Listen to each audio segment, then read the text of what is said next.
to measure voltage and current in a series circuit. We know how to create a series circuit, so let's do it. We need to use the battery. We always need a switch, a control component to control the light bulb or whatever receptor we want to use, and in this case we are going to use one light bulb. Let's connect things together. Right, and now we will connect this one too, and we close the circuit. Okay, so now if we put the cursor on top of the line, we can see the voltage that we have in every part of the circuit and the flowing that is flowing. In this case we have 1.5 volts and 0 amps because the switch is open. So let's close the switch. We can see that the light bulb is on now, and if we place the cursor here, we can see that the voltage we have before the light bulb is 1.5 volts and the current is 175 milliamps.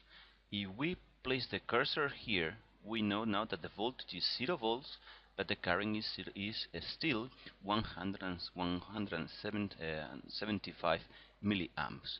So now, how can we translate these results to our table? So let's start by measuring the voltage that we create in the battery. Before the battery we have 0 volts. After the battery we have 1.5 volts. So if we go to our file, here we have these our circuits, and we know that the battery is creating 1.5 volts, so we have to type 1.5 volts. And now the current, let's go and see the current.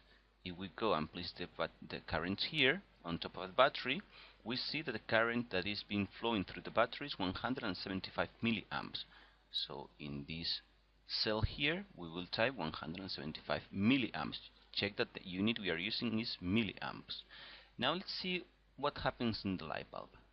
If we go to the light bulb, we place the cursor here, and we know that the current that is flowing, you can read it here, is 175 milliamps.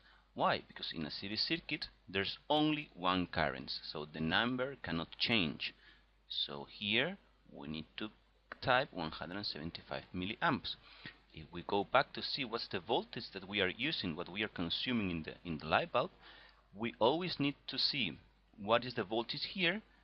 So after the light bulb we have 0 volts, but before the light bulb we have 1.5 volts. So we are losing 1.5 volts here. So here we are creating voltage, but here we are using the voltage. We are consuming the voltage. So let's type it down here. The voltage here should be minus 1.5 volts. Alright? So let's see if you can try this to do this yourself, and good luck with it.